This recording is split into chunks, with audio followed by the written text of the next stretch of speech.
जय हिंद दोस्तों।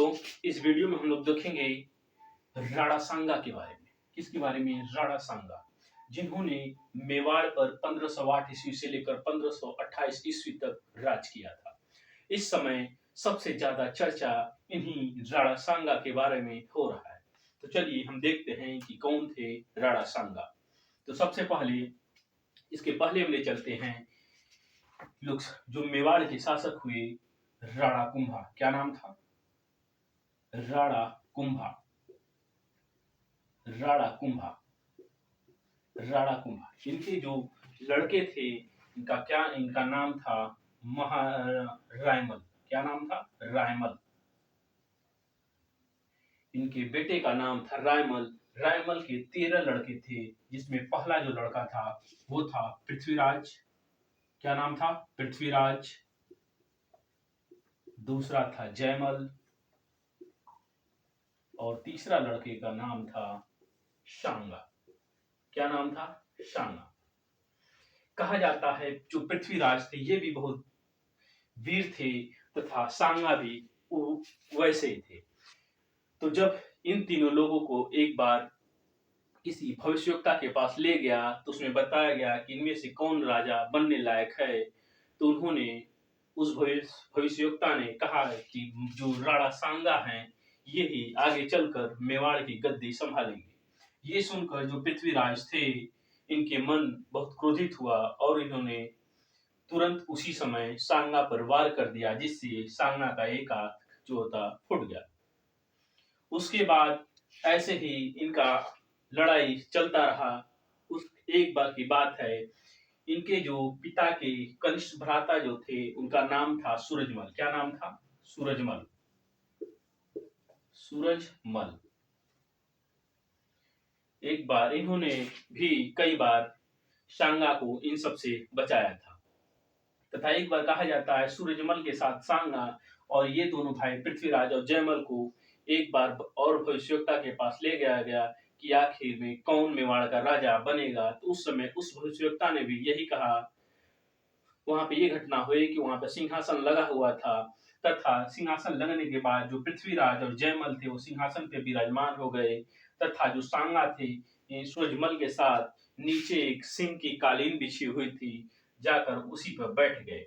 फिर जब उनसे पूछा गया कि मेवाड़ की गद्दी कौन संभालेगा, इस पर उनका यही जवाब था कि जो सामने नीचे बैठा है सिंह की कालीन पर वही आगे चलकर मेवाड़ की गद्दी पर विराजमान होगा। ये सुनकर पृथ्वीराज और गुस्सा गए और उसमें बहुत ज्यादा फिर इनमें लड़ाई हुआ, जिससे आगे चलकर सांगा ने छोड़ दिया मेवाड़। फिर वहां से निकल चले। उसके बाद इधर उधर घूमते टहरते दूसरे जगह समय अपना व्यतीत किए।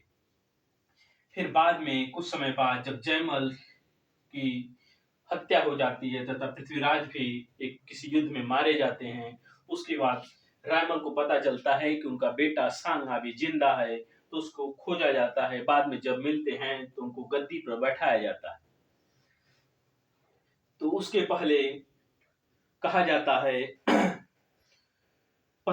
इसके बाद 1517 ईस्वी में 1517 ईस्वी था, इस समय इब्राहिम लोदी और राणा सांगा के मध्य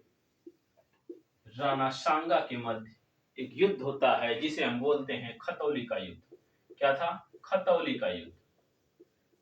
जिस युद्ध में राणा सांगा ने इब्राहिम लोदी को बहुत बुरी तरह से पराजित किया। इस युद्ध में उनका एक हाथ तथा एक पैर कट गया, जिसके बाद बोला गया कि आप मेवाड़ की गद्दी संभालिए। तो उन्होंने कहा कि मेरा एक तरह से मेरे जो शरीर है इसका अंग कट पिट गया है, इसलिए हम उस गद्दी के लायक नहीं है। लेकिन फिर भी जनता के मंत्रियों के आह्वान पर इन्होंने गद्दी संभाली।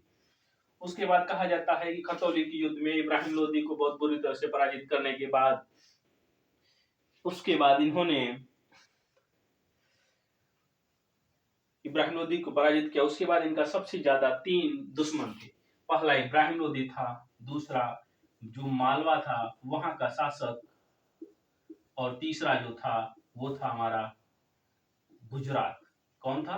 गुजरात। दिल्ली, मालवा और गुजरात, मालवा का उस समय वहां का शासक था महमूद खिलजी सेकंड। कौन था? महमूद महमूद खिलजी द्वितीय। महमूद खिलजी द्वितीय। जबकि इसी के राज दरबार में जो मेदिनी राय था, मेदिनी राय, आगे चलकर हम देखेंगे जो मेदिनी राय इसी के यहाँ एक मंत्री था, जिसकी सहायता से, मेदिनी राय की सहायता से महमूद खिलजी को राणा सांगा ने हराया। तीसरा था जो गुजरात का था, उसका नाम था मुजफ्फर खान। क्या नाम था? मुजफ्फर खान। मुजफ्फर खान, इसको भी राणा सांगा ने बहुत बुरी तरह से पराजित किया। इसके बाद हम आते हैं इनके जो प्रमुख युद्ध थे बाबर के साथ, सबसे ज्यादा जो फेमस है 1527 ईस्वी में, 1527 ईस्वी में खानवा का युद्ध। क्या था? खानवा का युद्ध। खानवा का युद्ध।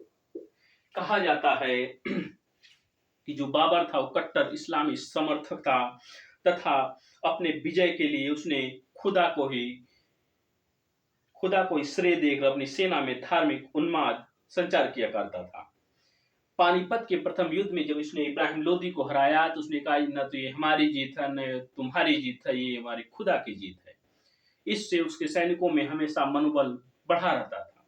लेकिन जब खानवा के युद्ध में इसका सामना राणा सांगा के मध्य हो रहा था तो मुगल के पसीने छूट रहे थे। तुर्कों के जो वहां से आए थे, बहुत ज्यादा राणा सांगा की सेना ने बहुत दुर्दशा उनका किया। पहले युद्ध में बताया जाता है कि राणा सांगा की सेना ने मुगल को पराजित कर दिया, लेकिन भीड़ के द्वारा जब हाथी पे विराजमान थे, पहले जो राजा महाराजा थे वो हाथी पर अपना लड़ाई लड़ते थे, जिससे विपक्ष की जो सेनाएं थी उनको पता चल जाता था कि राजा कौन है और उसी पे ज्यादातर अटैक होता था। इस युद्ध में बाबर ने जो तोप अग्नेय अस्त्र का सबसे ज्यादा उपयोग किया तथा इस युद्ध के समय ही उसने गाजी की उपाधि धारण की। तो उसने कहा, इसके पहले खानवा के युद्ध से पहले भी इसने 21 फरवरी 1527 ईस्वी को राजस्थान के उत्तर पूर्व में बयाना दुर्ग के पास, क्या था? बयाना दुर्ग। बयाना दुर्ग, इस युद्ध में भी, बयाना के दुर्ग के जो युद्ध हुआ था, इस युद्ध में भी राणा सांगा ने